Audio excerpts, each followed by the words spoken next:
Hey, good morning, everybody. It's Hammer. Today is Friday, September 19th, 2025.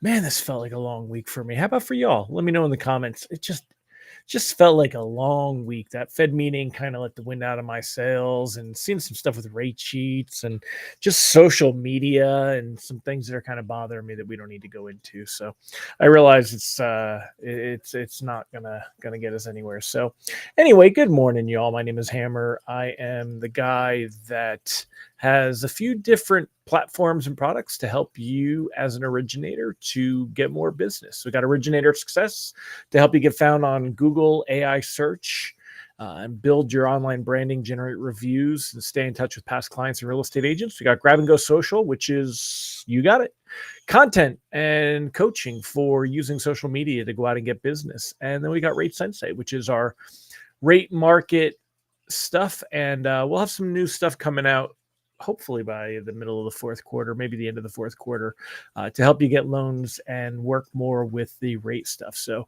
remember, you can join me live each and every weekday morning, 9:30 a.m. Eastern time. This is kind of Hammer's Hangout. It is a little bit water cooler, a little bit rate stuff, and I'm glad to have you here. We broadcast on Facebook and YouTube. If you're here this morning, say good morning. If you are watching on the replay, do me a favor, just put hashtag replay in the comments. I noticed a lot of people are on YouTube and they don't put hashtag replay because you don't always know how to get to the comments on your phone, and that's okay. It does help with the algorithm, though, if you do figure it out, or it definitely at least give us a thumbs up on that as well. And if you would like to be reminded of that I'm going live, we just send out a text message each morning at hmmr.io/reminder. You could sign up for that. No nefarious purposes of how we use your phone number. It's just there for you. If you need it, hmmr.io/reminder. We'll send you out a text message. You can even use this cool, here it is, QR code over here. And if you're on your phone right now, you can actually take a screenshot and then go back to the photos and use that, and that'll help you. So if you're here this morning, say good morning. Let's say hi to all of our live friends here this morning. Michael Love, Mallory Fotiadis, good morning. Monica Dinkins, Mike Tebow, Kyle Mazikis, Megan Bissell, Rob Stewart, Mike Brown, Thomas Wolf, good morning all. Yasmin Martin, how is it going at your new place, Yasmin? Yasmin said she has been unpacking in her new place. I remember you were moving last weekend, so congratulations again. How's that going for you? Mallory Fotiadis, good morning. Randy Teakle, did you long walk? Are you talking about the Stephen King story that was recently turned into a movie? Because it can feel like that for sure. That's a story, a short story. Was that a Night Shift? I think was where that was. Somebody Google that for me and see the short story Long Walk. What book was that in for Stephen King's anthologies of short stories? I think it was in Night Shift. But I remember reading that when I was like, I don't know, 12, 13, 14. Good morning, Mike Morano, Matt Rasner. Monica Dinkins said, yeah, glad it's over. Thanks for yesterday's lock advice. Should have locked Monday. Well, I mean, there's, hindsight's always 2020. Going into the Fed meeting, I think it was perfectly all right to float into the Fed meeting, but we've seen, and I'm actually going to talk about that. I've seen rate sheets that are a little out of whack, according to what I'm seeing here. Good morning, Krista. Rob Smith, Robert Bashir. Sadly, not looking forward to next week. The 10-year just going up and up. Any good news coming out next week? I will go over all of that with you now. Let's use that, Robert. Let's jump in and let's talk about what we got going on next week. So first and foremost, let's start with a little bit of a recap on what happened yesterday. Oops, that's the wrong screen. Got to put it here. Okay, there we go. Yesterday, mortgage-backed securities. Let me zoom in on this, and then nope, I got to refresh it now. There you go. Okay, so yesterday, as we were doing the show, bonds were going down and down and down and down. And I told Randy that I did not think we would see a rebound or a recovery. And it wasn't necessarily for the day, it just means longer term. And I still stand by that. So, but we did see some recovery through the morning a little bit, not enough that we saw any real reprices better. I don't think any but the most aggressive wholesale lenders. And then that kind of petered out by the end of the day. And again, we're see all this movement. You're seeing definitely this is just kind of profit taking. It's not a sign of any bigger movement is where I'm kind of going with that. This morning, mortgage-backed securities were down a little bit to start the day. They're improving a little bit. We're down a couple of basis points, right around 101.05. And what I wanted to show you is take a look here. When you look at where we were at Tuesday, September 9th. All right. So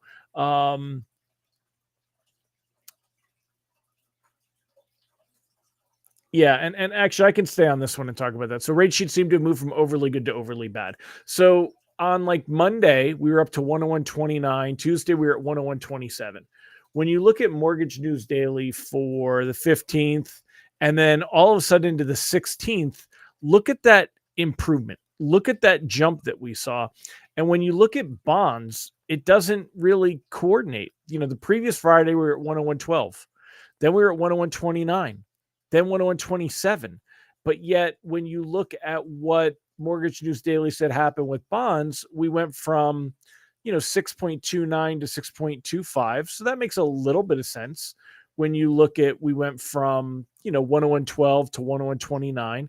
And then it was like the next day, there was a big jump, much bigger than what I would have expected to see. And, so yeah, you could say like Monday, Tuesday's rate sheets were here. And then we kind of Wednesday after the Fed meeting, they do these after the Fed meeting, we kind of bump back up. And then Thursday, look at this. This makes no sense to me. We are not that far off on bonds. When you look at where we're at 101.05, and we were at 101.12 last Friday. 101.12. You're talking 7 basis points. There's 7 basis points different here. Yesterday we were at 101.6. There's 6 basis points difference between these 2 days. And yet, according to what I'm seeing here, look at the difference here. You're seeing a huge jump. This doesn't make sense to me. This is not, I mean, you can argue about whatever you want, but this just too much of a reaction. Way too much of a reaction here. I don't agree with it. Which gives me a little bit of hope that we won't see things move too much from here. Now, today, rate sheets should be similar to yesterday. The argument being, if we take a look at where we were at yesterday, mortgage-backed securities ended the day around 101.06. Right now, we're at 101.05. When price came out yesterday, we were around 101. So you're actually up about 5 basis points now versus when pricing was coming out, yesterday. That should give us a little bit of improvement on the day. Maybe we'll recover a little bit from that 6.37. But then I wanted to compare, when you look between the trackers, what are y'all seeing in your actual rate sheets? Because when I look at Mortgage News Daily, he showed a big jump. But when I look at Optimal Blue, it's not nearly that bad. I mean, you're looking at Friday was 6.26. Then you drop down to 6.17, right? So, and then now we're back up to 6.26 basically. So this shows that we're about the same as last Friday. Mortgage News Daily shows much higher than last Friday. Now, it's here. The only argument is that this can include points. So it's not like just a base pricing. This is basically what loans locked in at, and we don't know what points and fees were charged to get there. So, and then when you look at where we've gone, it isn't that bad. Now, taking a look, and I'll use Mortgage News Daily for some consistency here. Let's turn off everything else, right? If we take a look at the outlook, by the way, reprice risk today is moderate. Bonds could continue to drift. We're just seeing this kind of movement, this back and forth, up and downish kind of movement here. Keep that in mind. As far as rate outlook, and I'll answer your questions in a minute. Randy, let me just finish my thought here. Looking for rates to hold here, but could move higher. And we definitely need to see, like, look at what's going on with mortgage bonds, right? If we can stay right about here in this range, then we're going to see rate sheets that stay. However, if like this, if we're falling below that, we could actually end up, arguably, we could end up in a scenario. The first range would be about here. And then we would actually have the secondary range, which would be all the way down to here, which would be like this. So we could, in theory, we could see bonds. They're either going to kind of hold to what we've got going on here, right? And hopefully this is what we see. This is hopefully what we see happen. But if not, then we're looking at, they could come down and settle into this area here. That would bring rates up. And then the worst case would be down here. What we're not going to see is, we're not going to see rates shoot back up into the sevens like we did last year. It is still a very different scenario, but we are going to get that. Randy, let's go through some of what y'all are talking about now. So sadly, not looking forward to next week. Yep, we talked about that. Refi folks always slow to take action, except for those who were too slow last year. Yeah, and that's why I have said multiple times on record, and I'll continue to say it now. It's always windows. This year is all about windows. You're not going to see rates go down and stay down. There's windows and pockets, and that's why you have to be touching base with consumers in those windows and pockets to get those loans. Randy said, did lenders get a big shot of business and not want more business?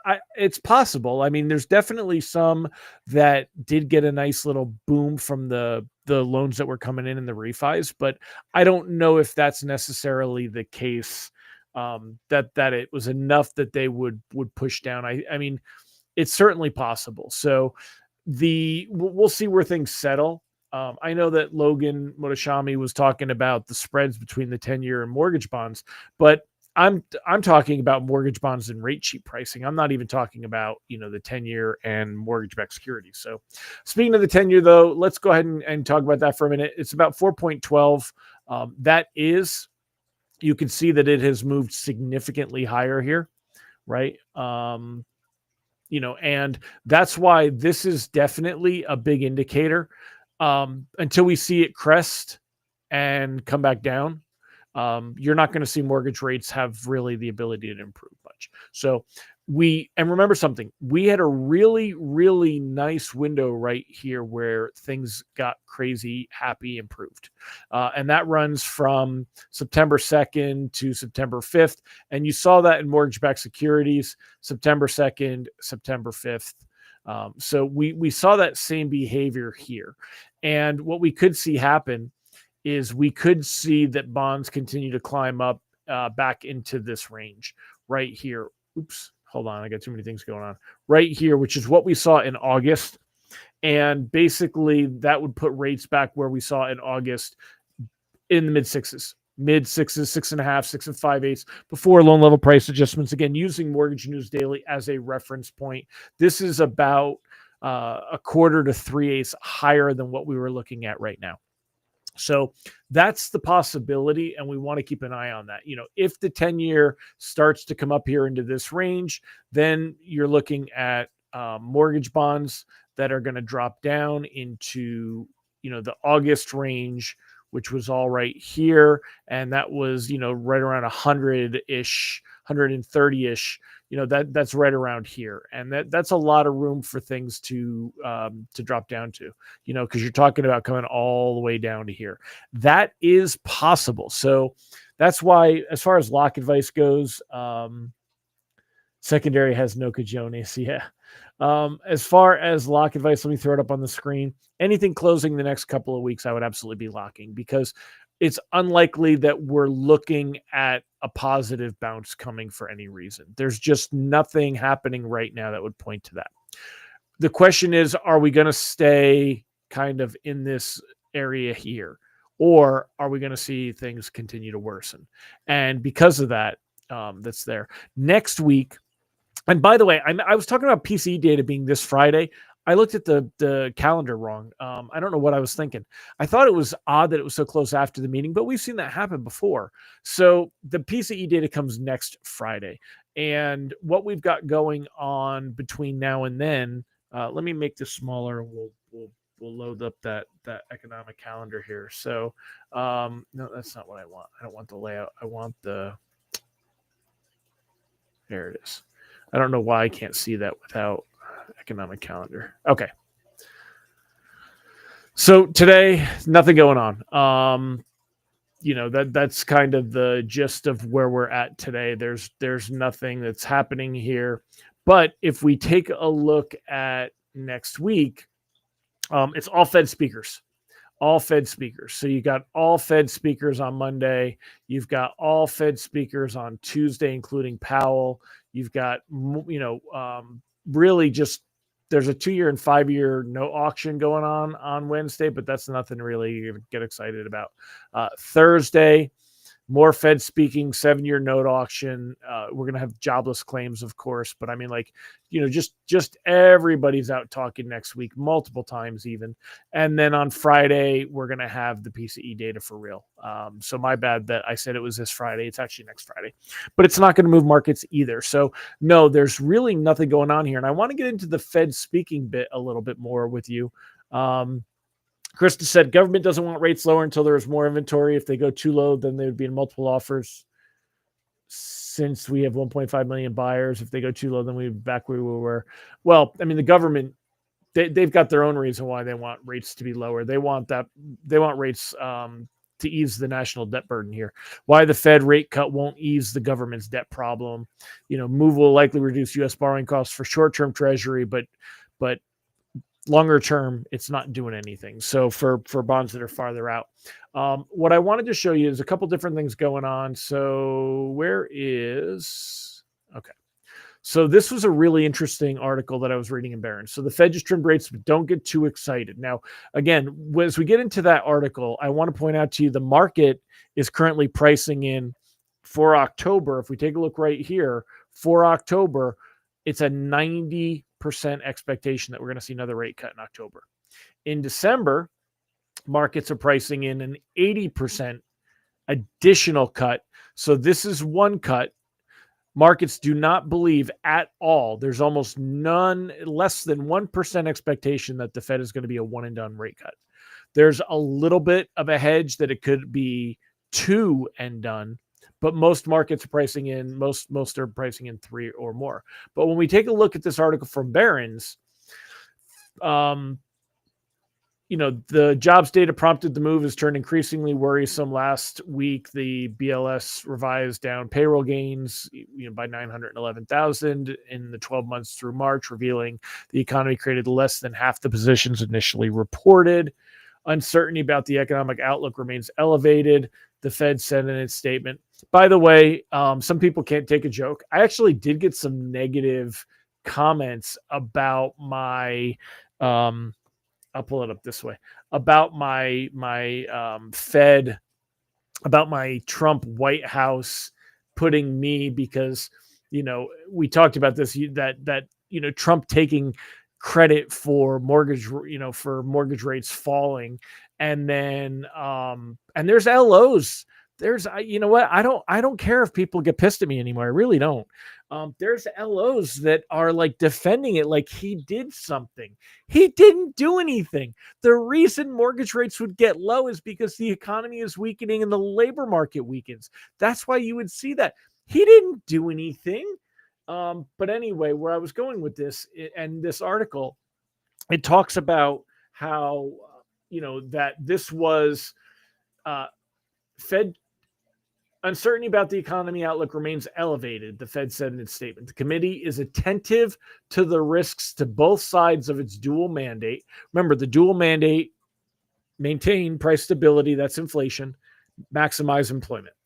The committee is attentive to both sides of its dual mandate right here, and judges that downside risk to employment have risen. Okay, that's what we kind of all. But Fed Chair Jerome Powell was equally clear about what the rate cut isn't: the start of aggressive easing. And this is why, one more time to reiterate, this is why during the press conference why we saw bonds give up all the gains and actually go negative. This is the sentiment that he was there.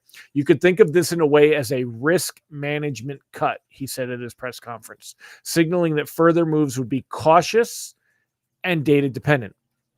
The cautious stance showed up in the Fed's own projections, and this was interesting. The updated dot plot forecasts 3 cuts in 2025, which would match with what I showed you here, that markets believe we're going to see as 3 cuts, right? And the new dot plot, they should have it updated here. So the new dot plot, it's here, but look at how many blue dots there are, and then look at how many black dots there are. And is this the... I don't know if this is, oh yeah, so this is September, okay? And then this is what Barron's is actually talking about here. The updated dot plot forecasts 3 cuts up from 2 after the June dot plot. But the outlook reveals deep uncertainty among policymakers. The median forecast masks a razor-thin 10-9 split among the 19 participants. And remember who number 10 is. It's Moran, right? So he's the shill that's in from Donald. What economists call a soft median that suggests little consensus about the path ahead. The amount of dispersion in the dot plot reflects the uncertainty and two-way risks in 2025's macro environment. This is according to so-and-so, blah, blah, blah, right? So Powell acknowledged policymakers lacked conviction in their forecasts. These are the little things that really we need to just pay attention to, because that's what brought mortgage rates to a halt, was what happened in his press conference and this part here. So if we go back and we look at the, let me refresh this so I can scroll. If we go back and we look at this over 5 days, again, look at the initial, look at this upward trend that we got after the Fed statement came out. It was like, okay, I felt like I was dialing in. We were getting our way to 101.60, which is what I thought we were going to get up to 101.60. And then instead, when Powell came in, and that's everything we're talking about here, that's when it let the air out of the tires. And then since then, we saw a little bit more trading chatter right here, but then things are kind of settling down right now is what we've seen. So that's what we got going on. That's why it's very unlikely that rates are going to improve much from here. Anybody that missed, if they needed this extra little bit right here. And I mean, again, did you guys see this much of a discrepancy? You're talking almost a quarter point here. You're going from 6 1/8 to 6 3/8. Did we see rates jump a quarter point between Tuesday and today? Are you guys seeing that on your rate sheet? Because that's not what, according to locks, it's not what we're seeing here. You know, this was 6.17, 6.25. This is an eighth basically. But according to Mortgage News Daily, they're saying it went up a quarter over the course of these couple, this bounce around. What would it take to warrant larger rate cuts? Tremendously more weakness in the labor market and inflation dropping. We would need to see the inflation reading. The CPI on October 15th would need to drop. Maybe if we saw that the tariffs got challenged and the court case came in time, that kind of a thing. So, Casey, you did see that big of a move, a quarter point higher? Casey says she saw that. Anyone else? Let me know in the comments, guys, because I'm really kind of at your whim on this. If you saw that much of a move, I'd like to know, because then I know a little bit more. Because when I look at where we're at for mortgage-backed securities, again, I showed you before, we really shouldn't be seeing that big of a differential.